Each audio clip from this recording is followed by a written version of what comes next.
Hi there.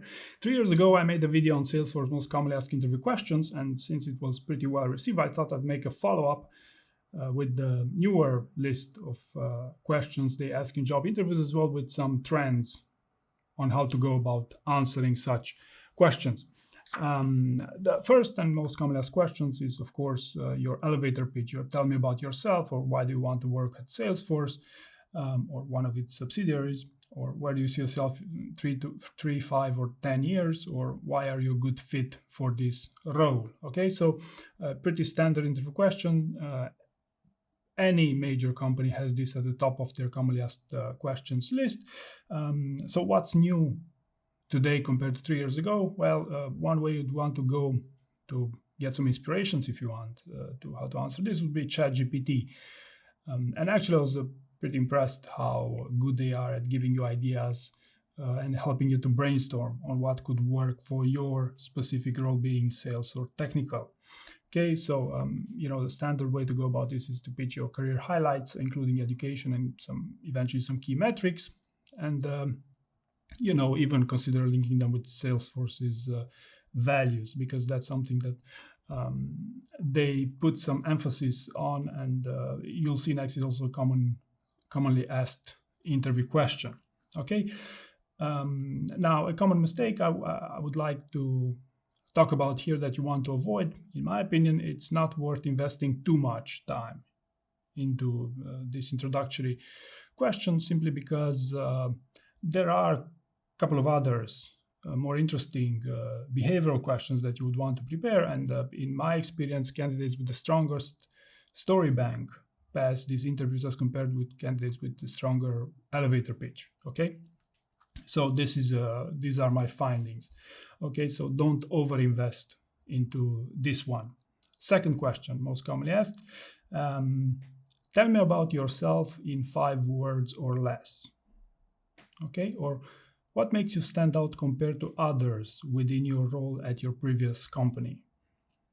Okay, so what are they really asking here? What is your strength? Okay, and it's actually a pair: what's your strength and what's your weakness? Okay, so this is the second most commonly asked interview question at Salesforce, according to my recently made statistics. It's quite uncommon for a company to have this as the second most commonly asked question. It's a first in FAANG companies, at least.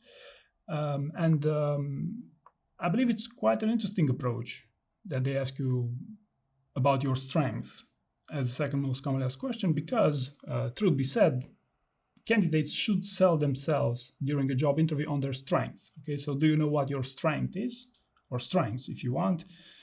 I believe this is a worthwhile investment of your time, because it will simply help you throughout your prep process. Even for your elevator pitch, even for answering other types of behavioral questions. So these first 2 questions here are the more general types of questions, and then we'll slowly get into more specific ones, into behavioral ones, and then you'll see they will also have a couple of open-ended questions as well. Okay, so as I've said, best candidates sell themselves on their strength in a job interview. And common mistakes here when talking about strength, especially nowadays, is to over-rely on the job description. I mean, to literally look at the job description for keywords and try to find something there, and take the job description as the starting point to find your strength going to the job interview. I believe that's a big mistake, primarily because chances are you won't be able to find your true strength this way. And second of all is that job descriptions are nothing more than marketing manifestos these days. Okay, it's simply basically to start a new opening, you just clone a previous job description and just make a few small adjustments and just publish the newer one. Trust me, I've run a software business, an HR software business before, so I know how these things work. Okay, and maybe a few other bonus questions, because it can really be challenging to read between the lines of this. How would your teammate describe you? Okay, 3 words. Or how would your teammate describe you? Okay. Or what do you feel sets you apart from other sellers? Okay, what 2 unique things do you bring to this role? Okay, so these are all what's your strength. Okay, so they are really serious about asking you this in a job interview, and I believe rightfully so. I believe it's an interesting way, an interesting interviewing technique, and an interesting start for a broader conversation, because you start on your strengths. Okay, so they give you the first shot. All right. As for the weakness, it's pretty common. I mean, they used to ask you for 3 weaknesses nowadays, because if they would simply ask you for one, everyone would go with public speaking. So, okay. All right. So I believe this should be clear. The third most commonly asked question in job interviews at Salesforce would be, share about the most challenging issue you faced and how you contributed toward the solution. Or what is the biggest challenge you've had to overcome as a professional, and why are you proud of overcoming that challenge? Or what is one experience from a past role that was difficult to navigate? Right? This is a pretty standard classic interview question. It's usually the second most commonly asked question in job interviews. So nothing new here. While the question isn't complicated, you should understand why they ask you such a question in the first place. They would ask you for such a question because they would want to take this as an opportunity to dive deeper into details, to basically deep-proof your expertise, okay, on that specific project. And the reason why I'm saying this is because where people make most mistakes here is they cannot remember details of that specific project, some metrics, some other sort of details.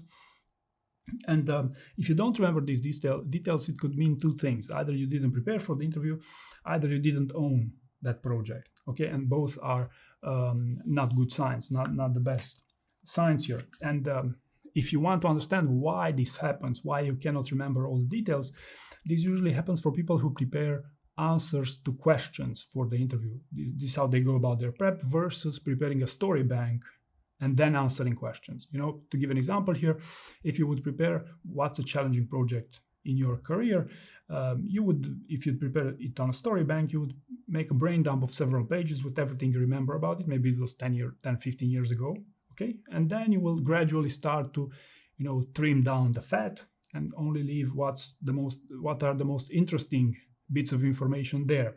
And the result of this process of making a brain dump of several pages and then gradually compressing it into a star answer will give far superior results as compared to just answering the questions per se. Tell me about a challenging project in your career.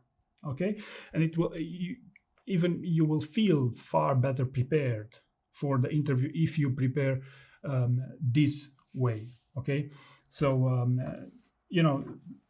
also important here, and I don't believe this is emphasized specifically at Salesforce, but answering behavioral question in star format is something you would really want to pay attention to, simply because people expect such answers during the interview.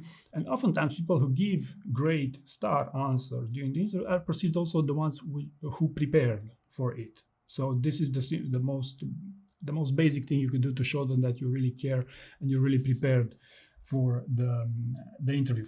All right, so this would be a challenging issue. Again, the challenge is to prepare the full story here, to give the full story here, and don't make up projects you didn't own. This would be the main thing with challenging issue, and we'll get to more specifics as we go through the questions. The fourth question I want to talk about here, also a very classic one: what are you most proud of professionally?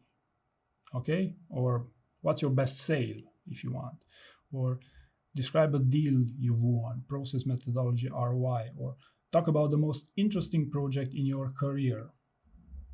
Okay, so for example, a deal I won was a bid on a B2B software 10 years ago. It was around $20,000 software project, the initial bid, and which I developed into a multi-million-dollar projects in several years.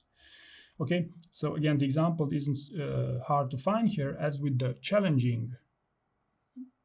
previous types of questions about the challenge in your career, it's about the details. Okay, so they would use these types of questions, the elevator pitch, tell me about one of your projects, and what's a project you're most proud of, as a starting point of a conversation, of a meaningful conversation. And of course, the best candidates will drive the conversation their way from here on. If that's of course something that's at all possible, because if they ask you for 5 projects, for 5 examples of projects in your career, and they want to go with the third one, it doesn't necessarily mean the conversation goes your way. But if they ask you what are you most proud of, then obviously what's your best story here. Yes. So this is of course an opportunity to differentiate yourself in a job interview. You see, so there's a difference between competition and differentiating yourself from other candidates in these job interviews. Again, what are you most proud of? A project, tell me about the time when you did a project that you're super proud of. It's again a behavioral question, so I'd very much encourage you to answer it in the STAR format: situation, task, action, and results. Okay. Next one, and this is an interesting one, especially because of its frequency. If you could do one thing differently in your career, what would it be? Or tell me one of your biggest mistakes and how you would address that today. Okay. Or walk me through a sale you lost and why did you lose it? Okay. Or simply describe a time when you failed. Okay. So a failure, asking for failures in Salesforce interviews is something that happens quite often. It's actually as often as in my previous list I'd done a number of years ago. So failure stories are something very common here, and actually one of the best methods to spot if someone really prepared for a behavioral interviews. The best candidates will prepare somewhere around 3 such failures or shortcomings based on various behaviors. While superficial candidates will often avoid talking about an actual failure and almost never focus on learnings. Okay. Oftentimes, also the tone of the overall answer will be a negative one for superficial, for less prepared candidates,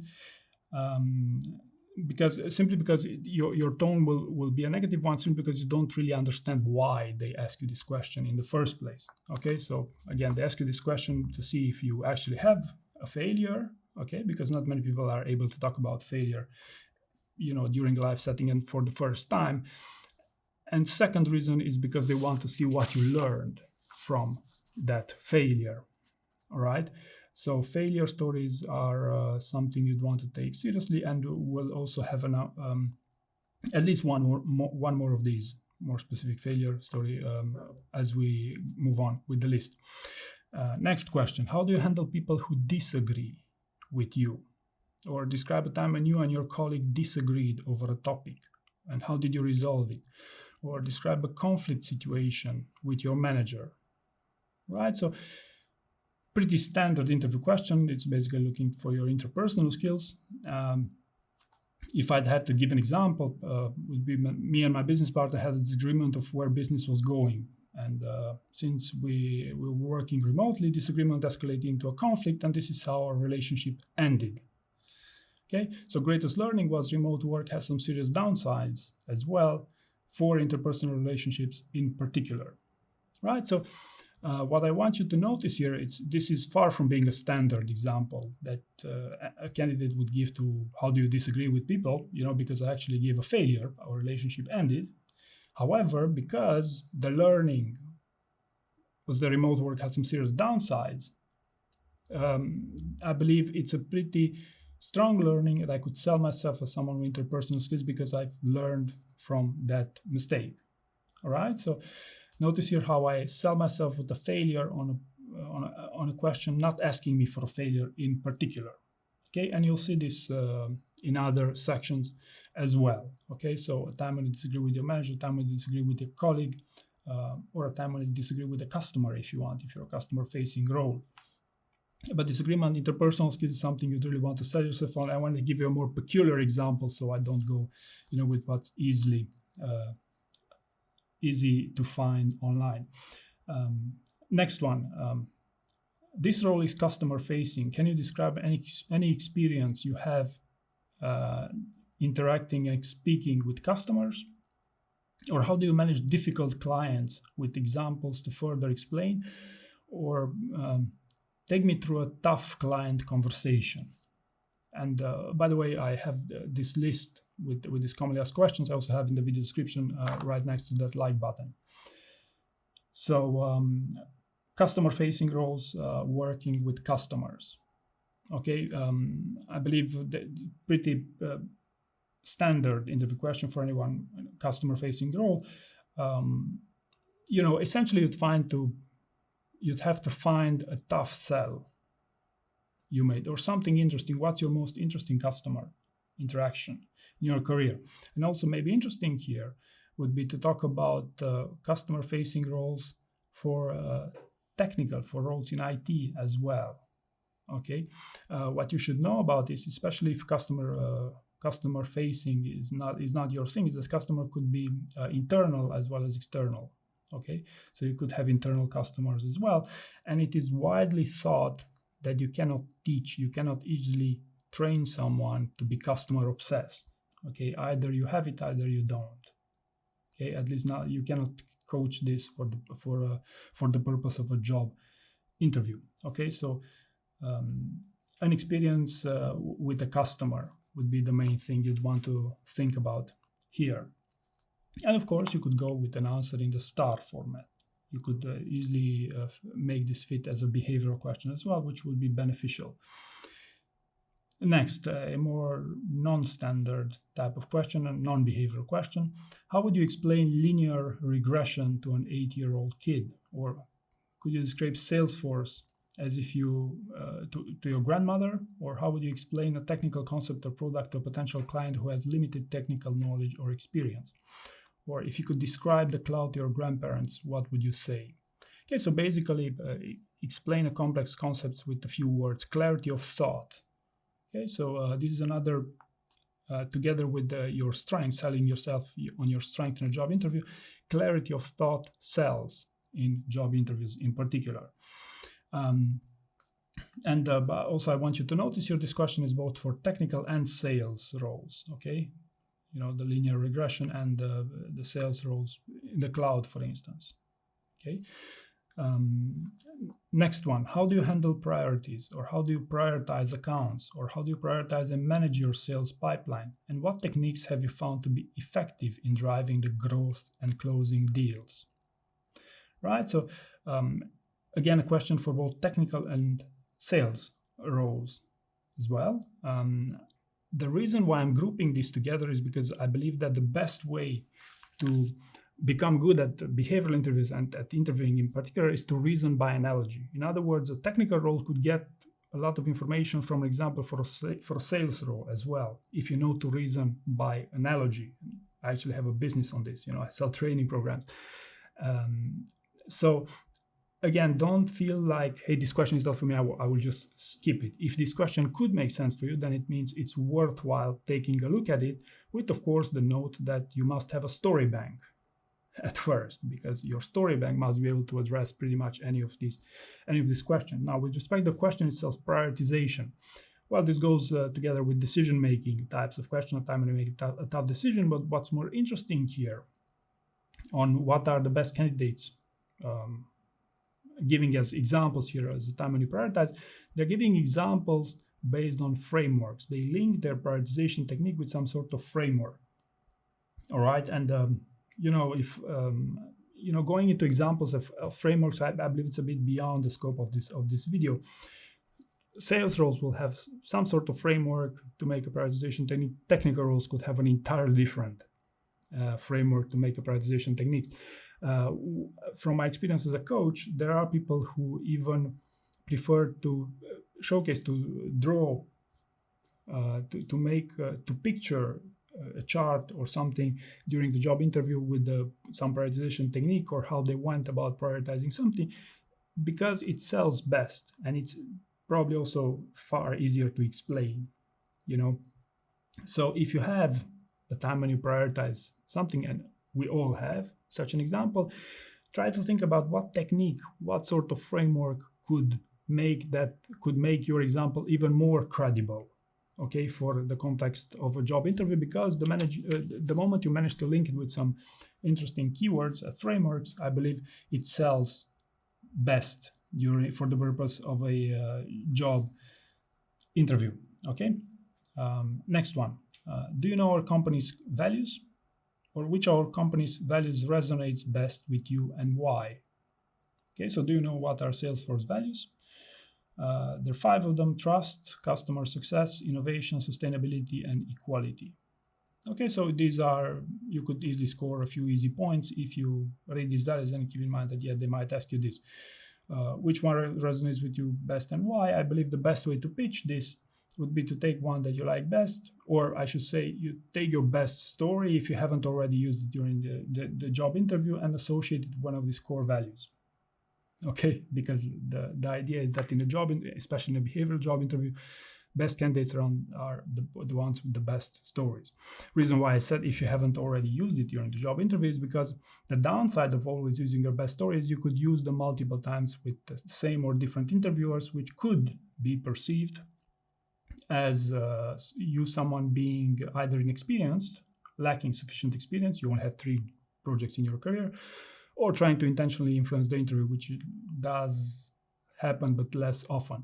And if you, this is quite a big one in other companies, such as Amazon. I mean, they go as far as to take notes of everything you say, and then confront those notes between all the interviewers, especially to track whether if you used or reused your stories, all right? And this would be something you might also be interested in, as to how they screen you in behavioral interviews as well. Next question. Tell me about the time you had to work as a team to overcome a challenge. What role would you typically play in a team? Okay, or do you have experience with team selling? Okay, I believe I haven't heard this one previously, the team selling. So I guess the real question here is, what is the time when you played an important role in a team, or you made a difference in that team? Not necessarily a leadership role in a team, but the time when your contribution made a difference in a team. Okay, so what was your role there? You could, people who can work well in teams are oftentimes great listeners, or great at supporting others, or have a positive attitude, and really some of you just work for the good of the group as a whole. Okay, so what's your superpower here? Okay, what would be an example of a time when you played an essential role in your team? And of course, this would be a behavioral question with a behavioral answer in the STAR format, if you can. Okay. Also, another interesting one I want to talk about here, I wanted to quickly reference here rather. Do you prefer working alone or in a team? How would you go about answering this question? Or tell me about how you work with cross-functional teams. This is a more standard one, but alone or in a team.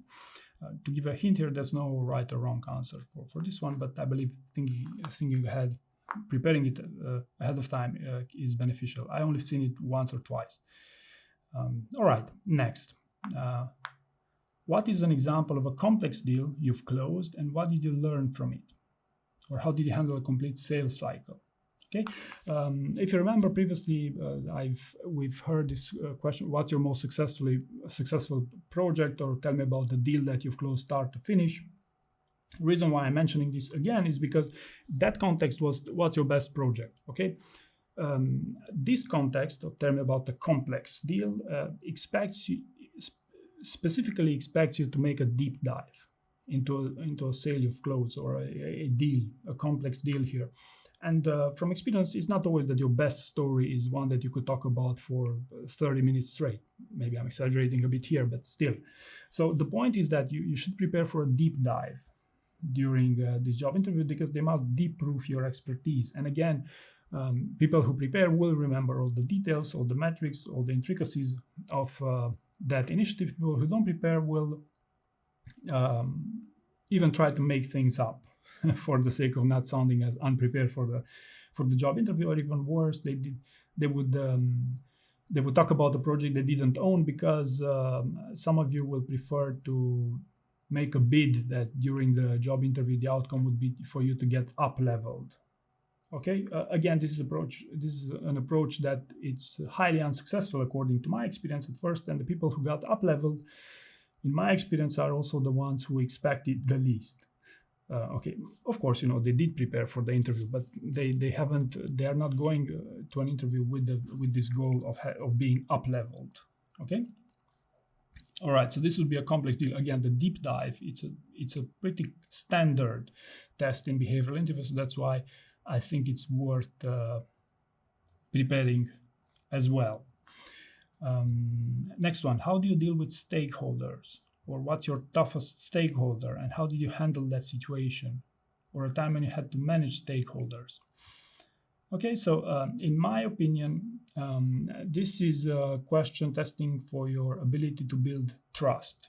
Okay, this is the number one value at Salesforce, if you remember the ones I mentioned before. And I believe it's super important that you focus your answer around trust when answering questions about working with stakeholders. Of course, it's about working with, it's about your interpersonal skills, ability to convince someone of something, but it's on the same theme of interpersonal skills, such as you had a disagreement with your boss. Okay, so convincing your boss could be, linked with convincing a stakeholder or managing a difficult stakeholder.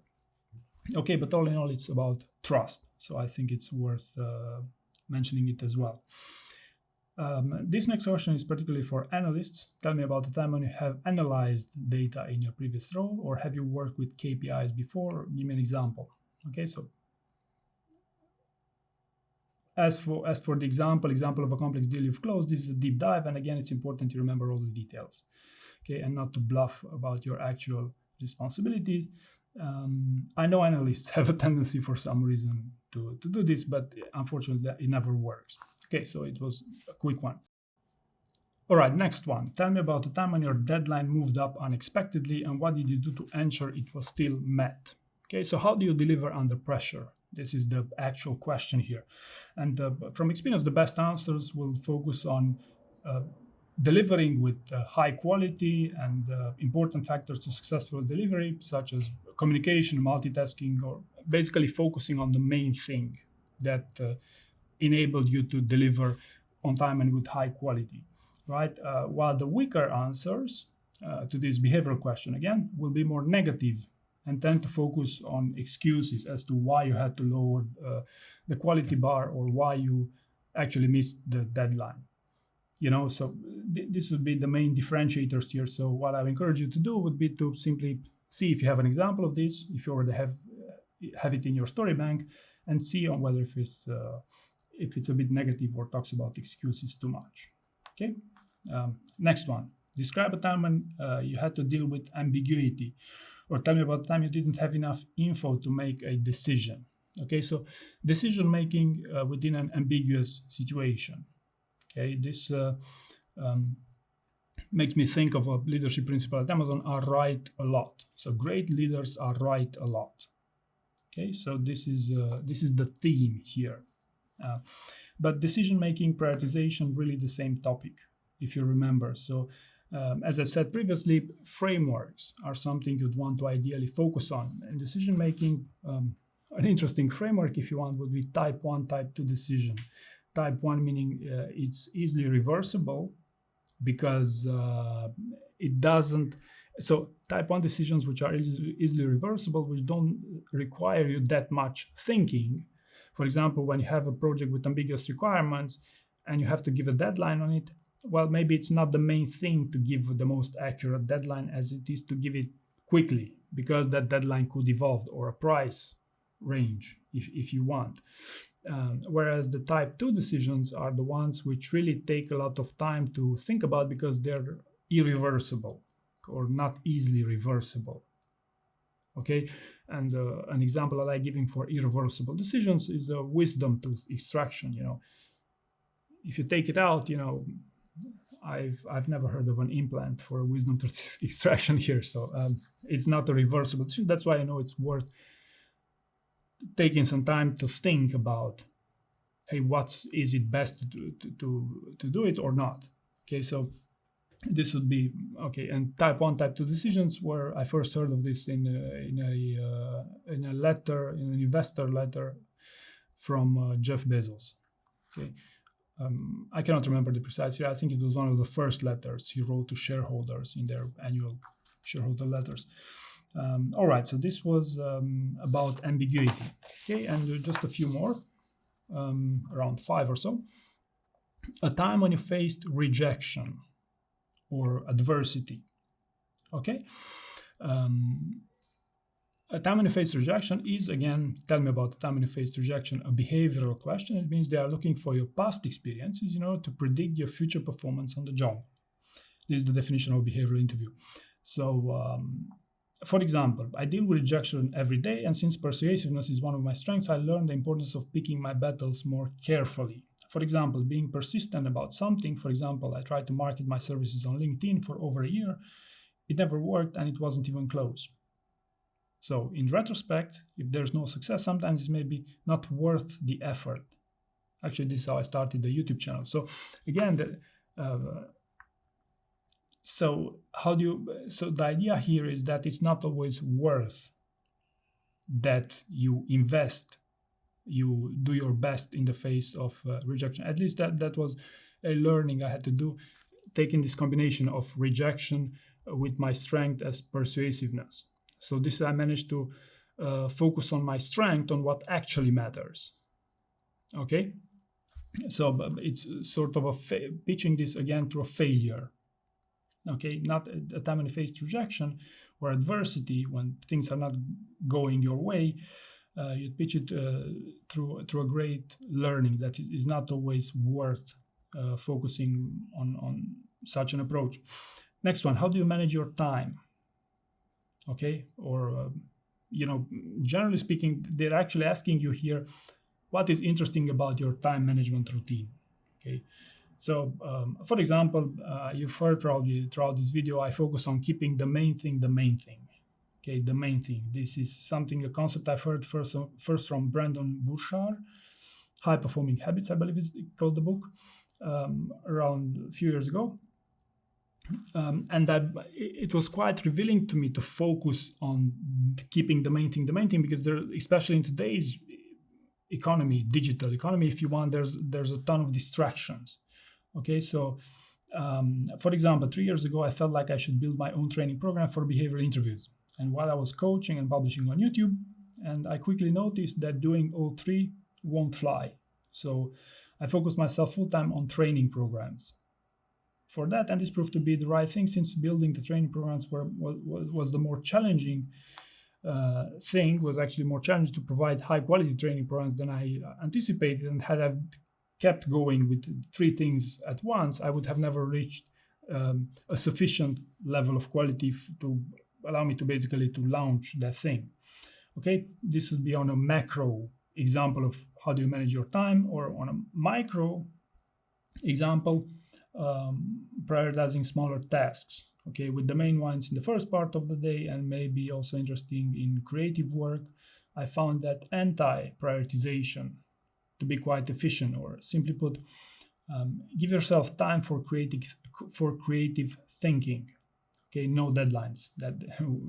That's what I mean by this. So reason for doing this, for this anti-prioritization techniques, is because in my experience it does help with stress, to cope with stress.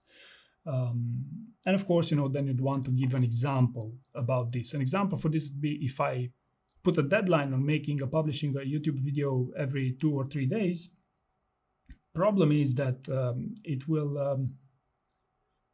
will not help with stress, and it will not help with delivering on the best possible quality of the content I make. This is not to say that I should deliver whenever I feel appropriate. I should have a routine, time management routine, but I found that putting strict deadlines and prioritizing things is not the best approach doing this. I mean, for example, I could prioritize something, such as working on my website, as compared to necessarily always doing the main thing, that is the YouTube video. All right, and this, mixing these two together, and this anti-prioritization technique, if you want, I found this quite efficient in terms of micromanagement, if you want, in my routine. Next one, how did you resolve an issue under huge pressure? Or how do you feel about working in a stressful environment? Okay, stressful environment. These are newer types of questions, and I believe are also, of course, very much worth your time. Okay, so how I would go about answering how they handle a stressful environment. Well, I failed a few startups, so I think I can handle stress well. Okay, as for my stress philosophy, if I'm stressed out, there's no need to stress everyone around me, and I usually take some time off and then, come back stronger. Another example would be as for dealing with stressful situations, such as uploading regular content on YouTube or interviewing for a job. In my opinion, it's a matter of preparation as well. If you go in prepared, in other words, you prepare for publishing videos on YouTube, or you prepare for the job interview, of course, that stress will turn into a stimulant, into an accelerator for your success during that experience. At least this is what I found. Okay, and the third answer would be, how do I handle a stressful environment? I just talked about it in my previous one, managing time, anti-prioritization. Okay, so no need to always focus on what's the most urgent and on only the main thing. Sometimes, you could mix the two together and blend these as well. This is actually the theory of blending work with personal life activities as well. It starts from there, I believe. Next one, what's your favorite product and why? Or what is your favorite marketing cloud product?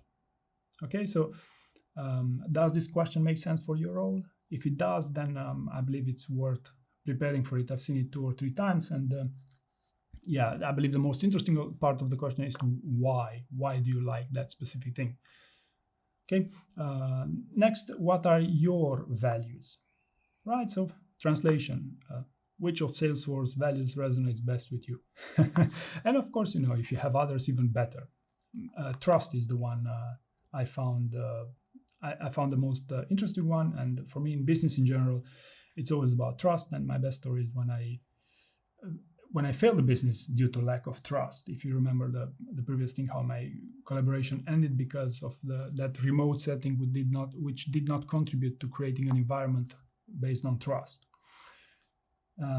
Next, tell us about the time when you were resilient, or give us an example of your persistence. Okay, so this is one of my strengths, actually, persistence. I can tell you from experience that uploading over 200 YouTube videos on a daily basis is a matter of resilience and persistence, in my opinion. This would be my example. Of course, I would do it in a star format with far more KPIs and metrics, but we should keep it simple for now. And last, describe your greatest win and loss. Okay, so reason for adding this here is because I've seen it a couple of times, and I wanted to highlight that this combination of success and failure. I mean, you could pitch something, you could pitch your strengths both to success and failure, as I demoed throughout this video. And I very much encourage you, for each interview question, on each behavior you find, try to find a positive and a negative example. Okay, because I found this is the best approach, especially for salespeople. That you are supposed to speak well, and especially to do well in behavioral interviews.